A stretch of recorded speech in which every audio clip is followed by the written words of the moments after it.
कैसे हैं आप? आई होप आप बिल्कुल खैरियत से होंगे। आज का जो लेक्चर होने वाला है बेटा गॉसेस लॉ की एप्लीकेशंस के बारे में। आज हम पढ़ेंगे ओनली एप्लीकेशन नंबर फर्स्ट, जो कि है एक लॉन्ग वायर के लिए, जो किस पे बेस्ड है बेटा? गॉसेस लॉ के ऊपर बेस्ड है। तो गॉसेस लॉ और गॉसेस लॉ से कुलाम्स लॉ का जो डेरिवेशन है वो लास्ट के लेक्चर्स में हम पढ़ चुके हैं। आज हम ओनली बात करेंगे किसके बारे में बेटा? फर्स्ट एप्लीकेशन, जो कि किस पे बेस्ड है? गॉसेस लॉ के ऊपर। फर्स्ट एप्लीकेशन क्या है? किसी भी लॉन्ग वायर के लिए हमें क्या करना है बेटा?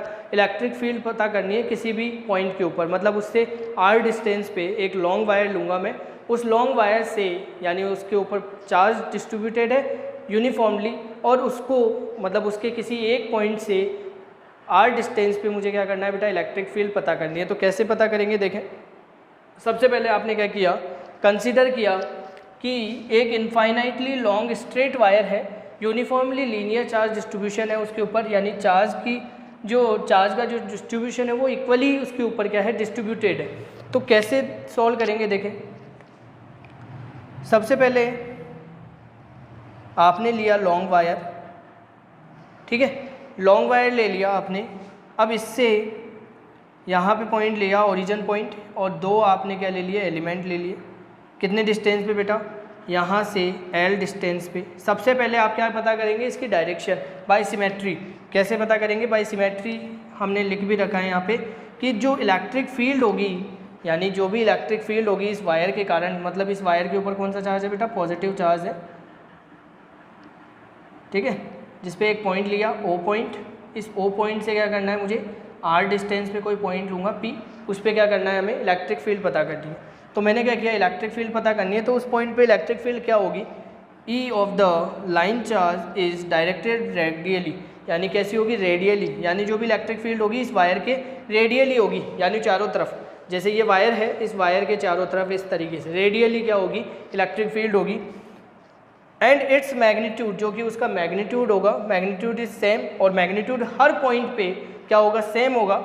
All points equidistant from the line charge, जितने भी जो पॉइंट होंगे उनके ऊपर इलेक्ट्रिक फील्ड की जो वैल्यू होगी वो सेम होगी।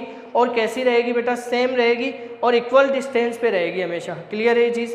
अब हम बात करते हैं, यानी O पॉइंट लिया, इस O पॉइंट से दो एलिमेंट ले लिए DL, और यहाँ पे भी क्या ले लिया? DL। अब यहाँ से यहाँ तक ये ले लिया आपने L, और ये भी ले लिया L। यहाँ से कितने डिस्टेंस पे बेटा? R डिस्टेंस पे मुझे क्या करना है? इलेक्ट्रिक फील्ड पता करनी है। तो इसके लिए मैंने देखा, ये पॉइंट ले लिया आपने P, ठीक है, कौन सा पॉइंट ले लिया? P, जिसके कारण इलेक्ट्रिक फील्ड किधर हो गई बेटा? DE, इस डायरेक्शन में। इस DL एलिमेंट के कारण इलेक्ट्रिक फील्ड किधर हो गई बेटा? इस डायरेक्शन में, ठीक है। अब मान लीजिए इसने इसके साथ एंगल बनाया थीटा, और यहाँ पे भी एंगल बना थीटा। अगर ये एंगल थीटा है तो यहाँ पे भी एंगल थीटा, और यहाँ पे भी एंगल थीटा। अब ये जो P पॉइंट है, यहाँ पे देखो, इस DE और इस DE के क्या करेंगे हम? कंपोनेंट फाइंड आउट करेंगे। कौन कौन से कंपोनेंट? हॉरिजॉन्टल और वर्टिकल कंपोनेंट। अब इसके DE का अगर मैं हॉरिजॉन्टल कंपोनेंट देखता हूँ, हॉरिजॉन्टल कंपोनेंट क्या हो जाएंगे बेटा? इसके DE cos थीटा, और इसका भी क्या हो जाएगा? DE cos theta. ऐसे ही इस DE के अगर हम वर्टिकल कंपोनेंट देखते हैं तो क्या हो जाएंगे? DE sin थीटा, और इधर हो जाएगा बेटा DE sin थीटा। अब बेटा इनका जो मैग्नीट्यूड है वो सेम रहता है, यानी इलेक्ट्रिक फील्ड जो हमने फाइंड आउट कर रहे हैं उस पर जो इलेक्ट्रिक फील्ड इस पॉइंट पे मैग्नीट्यूड जो होगा वो कैसा होगा बेटा? सेम होगा। तो यहाँ पे अगर मैं बात करूँ तो ये जो आपको कंपोनेंट दिख रहे हैं वर्टिकल, ये एक दूसरे के क्या है? मैग्नीट्यूड में सेम है, और डायरेक्शन में क्या है? अपोजिट। तो एक दूसरे के इफेक्ट को क्या कर देंगे? कैंसिल आउट कर देंगे। बट यहाँ पे जो हॉरिजॉन्टल कंपोनेंट है वो क्या करेंगे? ऐड ऑन होके हमें रिजल्टेंट इलेक्ट्रिक फील्ड की डायरेक्शन शो करेंगे, जो रेडियली आउटवर्ड होगी किसी भी लॉन्ग वायर के लिए, ठीक है। तो ये हो गई हमारे पास डायरेक्शन। बाय सिमेट्री जो हमने लिखा उसके कारण ये हमने डायरेक्शन तो पता कर ली। अब हमें पता करना है इलेक्ट्रिक फील्ड, यानी डायरेक्शन तो हमें पता लग गई कि जो इलेक्ट्रिक फील्ड की डायरेक्शन होगी लाइन चार्ज के लिए पॉइंट, यानी जो लाइन चार्ज आपने लिए, इनफाइनाइट लाइन चार्ज या लॉन्ग वायर लिया है आपने, उसके ऊपर अगर मैं उससे एक किसी R पॉइंट पे इलेक्ट्रिक फील्ड पता करता हूँ तो वहाँ पे इलेक्ट्रिक फील्ड क्या होगी? रेडियली, ठीक है। अब हम बात करते हैं इस पे कि इस वायर के कारण जो हमारे पास इलेक्ट्रिक फील्ड होगा वो कितना आएगा, मतलब मैग्नीट्यूड कितना आएगा। हमने डायरेक्शन तो पता कर ली, अब मैग्नीट्यूड की भी बारे में बात कर लेते हैं। तो मैंने क्या लिया बेटा? ये लॉन्ग वायर ले लिया, इस लॉन्ग वायर के चारों तरफ आप क्या करेंगे, एक गॉसियन सरफेस कंसिडर करेंगे। सबसे पहले इसके ऊपर चार्ज डिस्ट्रीब्यूट कर दीजिए आप। मैंने इसके ऊपर इक्वली चार्ज डिस्ट्रीब्यूट कर दिया है, ठीक है। अब यहाँ पे क्या करेंगे, हम एक गॉसियन सिलेंडर की एज्यूम करेंगे। गॉसियन सिलेंडर हम क्या करेंगे, एस यानी एक एस सरफेस का गॉसियन सिलेंडर आप क्या करेंगे, कंसिडर करेंगे with charge wire on its axis and the point P on its surface, यानी जो पॉइंट लेंगे वो इसकी सरफेस के ऊपर लेंगे। तो हमने क्या किया, एक सिलेंडर कंसिडर किया जिसको हम गॉसियन सरफेस भी बोलते हैं। ये मैंने कंसिडर कर लिया इस वायर के चारों तरफ, ठीक है, ताकि ये पूरे चार्ज को क्या कर सके, अपनी तरफ मतलब अपने अंदर क्या कर सके, उसको क्लोज कर सके अपने अंदर, इसके मतलब इस सिलेंडर के अंदर ये चार्ज कंप्लीटली आ जाए। अब इसके पी पॉइंट पर यहाँ पे मैंने एक एलिमेंट लिया, ठीक है, जिसके कारण इलेक्ट्रिक फील्ड इधर और डी एस एरिया वेक्टर भी इधर, तो थीटा कितना बेटा 0 डिग्री, ठीक है। अब 3 सरफेसेज हैं, 1 2 और एक ये कर्व सरफेस, तो यहाँ पे भी एक एलिमेंट कंसिडर कर लो और एक एलिमेंट कहाँ कंसिडर कर लो आप, यहाँ पे भी। तो यहाँ पे इलेक्ट्रिक फील्ड तो इसी डायरेक्शन में पॉजिटिव के लिए, एरिया वेक्टर ऊपर की तरफ, तो थीटा कितना बेटा 90 डिग्री। सेम एज इलेक्ट्रिक फील्ड इधर, एरिया वेक्टर किधर आ जाएगा बेटा, इस डायरेक्शन में, तो थीटा कितना बेटा 90 डिग्री। अब जो इसकी लेंथ है वो कितनी ले ली आपने, स्मॉल एल ले ली, ठीक है, कितनी ले ली बेटा इसकी लेंथ, स्मॉल एल। और जो इसकी रेडियस है इस पॉइंट से, ये पॉइंट कौन सा है पी, और ये मिड पॉइंट ओ, रेडियस कितनी हो गई बेटा इसकी आर, ठीक है। अब यहाँ पे क्या सबसे पहले क्या करना है कि इस पूरे क्लोज्ड सरफेस से लिंक्ड इलेक्ट्रिक फ्लक्स पता करेंगे। तो क्या पता करना है, सबसे पहले आपको नेट इलेक्ट्रिक फ्लक्स पता करना है थ्रू सरफेस एस। तो यहाँ लिखेंगे then net electric flux through surface S, यानी जो एस सरफेस है टोटल, ये कंप्लीट टोटल सरफेस जिसको हमने क्या बोला है, एस सरफेस बोला है। इस सरफेस को मैंने बोल दिया बेटा S1, इस सरफेस को मैंने बोल दिया बेटा कौन सी S2, और इस सरफेस को बोल दिया मैंने S3, और जो इनका सम होगा वो क्या होगा, S होगा, टोटल सरफेस, ठीक है। तो यहाँ पे फ्लक्स पता करेंगे F फाई E किस सरफेस के लिए, एस सरफेस के लिए, E डॉट ds, ठीक है। अब अलग अलग कर लीजिए आप इन्हें। तो अब जब आप अलग अलग लिखेंगे इसको, तो phi E equal S1 E ds cos S1 surface कहाँ है बेटा, ये रहा, cos 90 डिग्री, प्लस यहाँ पे लिखेंगे S2 E ds cos 0 degree, ठीक है, प्लस उसके बाद क्या लिखेंगे बेटा S3, मैं इसको थोड़ा साइड में लिख देता हूँ बेटा ताकि आपको एक क्लियरली चीज़ समझ में आ जाए। देखो बेटा दोबारा लिख रहा हूँ ये चीज़, आपके पास फाई E की जो वैल्यू है, टोटल इलेक्ट्रिक फ्लक्स आप पता कर रहे हैं, then net electric flux through surface S, यानी ये जो वैल्यू पता कर रहे हैं आप, ठीक है।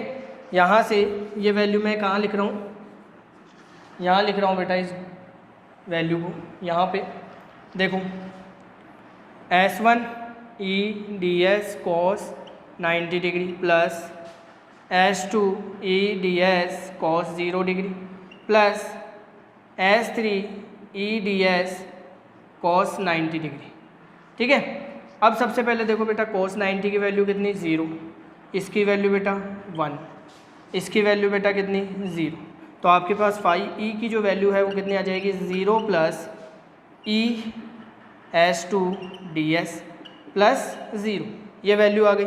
अब उसके बाद क्या करेंगे आप, जो वैल्यू बच रही है वो लिख लेंगे आप, फिर आप क्या करेंगे गॉसेस लॉ अप्लाई कर देंगे, ठीक है।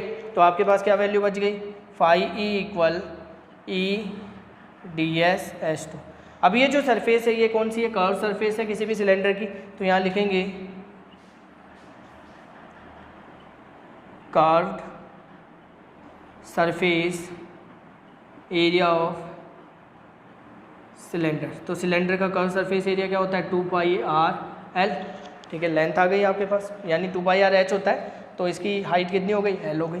तो ये कितना आ जाएगा, E × 2πr/l, ये आ गया φe total flux. Equation number आपके पास आ गई फर्स्ट। ठीक है, ये तो आपके पास क्या आ गया बेटा, फ्लक्स आ गया। देन आप क्या पता करना है आपको, टोटल इलेक्ट्रिक फील्ड, मतलब आपको क्या करना है, गॉसेस थ्योरम अप्लाई करनी है। देखो गॉसेस थ्योरम अप्लाई करेंगे, तो गॉसेस थ्योरम क्या थी हमारे पास, बाय गॉसेस लॉ या थ्योरम क्या था बेटा, φe = summation Q divide by epsilon not. अब जो समीशन Q है वो कितना है बेटा, लैम्डा। ठीक है, यानी ये लीनियर चार्ज डेंसिटी के टर्म में ले लेंगे, तो क्या लेंगे, लैम्डा स्मॉल l। अब यहाँ रख दीजिए, तो φe = कितना आ जाएगा, lambda epsilon naught. Equation number second. अब लिखेंगे from equation first and second. अब ये रही फर्स्ट इक्वेशन और ये रही सेकेंड इक्वेशन, तो आप लिख देंगे इसके lambda epsilon naught equal E × 2πr/l। बेटा देखो L से L कैंसिल आउट, जो बच रही है वैल्यू वो इधर भेज दीजिए, तो कितना आ जाएगा, E = λ/2π एप्सिलॉन नॉट r। ठीक है, ये वैल्यू आ गई आपके पास इलेक्ट्रिक फील्ड की। किसी भी लाइन यानी जो भी long wire, infinitely long charged wire है, उसके कारण किसी भी पॉइंट के ऊपर, यानी उससे थोड़ी सी डिस्टेंस पे, यानी r डिस्टेंस पे किसी पॉइंट पर आपको क्या पता करनी है, इलेक्ट्रिक फील्ड पता करनी है। तो कितनी आ रही है, λ/2π एप्सिलॉन नॉट r। इसको अनदर टर्म्स और किसी टर्म में भी लिख सकते, मतलब और टर्म में भी लिख सकते हैं। इसको क्या करेंगे आप, इसको डिनोमिनेटर और न्यूमरेटर में 2 का मल्टीप्लाई कर देंगे। ठीक है, तो कितनी वैल्यू आ जाएगी आपके पास, देखो E = 2 से ऊपर नीचे मल्टीप्लाई किया 2, तो क्या हो जाएगा 4π एप्सिलॉन नॉट r। तो आप इसे लिख सकते हैं k लैम्डा, ठीक है, 2k λ/r। ये वैल्यू आ गई आपके पास टोटल इलेक्ट्रिक फील्ड। किसके लिए बेटा, जो आपके पास लॉन्ग चार्ज वायर था, इनफाइनाइटली लॉन्ग चार्ज वायर के लिए आपके पास ये वैल्यू आ चुकी। अब अगर इसका आपको ग्राफ पूछा जाए तो ग्राफ भी आप इसका ड्रॉ कर सकते हैं। देखो इधर ले लिया आपने E और इधर ले लिया आपने R, तो अगर आप ग्राफ ड्रॉ करते हैं तो ग्राफ कैसा आएगा, इस तरीके का आएगा, क्योंकि E इन्वर्सली प्रोपोर्शनल है बेटा 1/r। ठीक है, यानी R के E इन्वर्सली प्रोपोर्शनल है किसके बेटा, R के। तो आपके पास ग्राफ कुछ इस तरीके से आ जाएगा। ठीक है, आज के लिए इतना ही, नेक्स्ट एप्लीकेशन करेंगे नेक्स्ट लेक्चर में। ठीक है, टेक केयर, बाय बाय।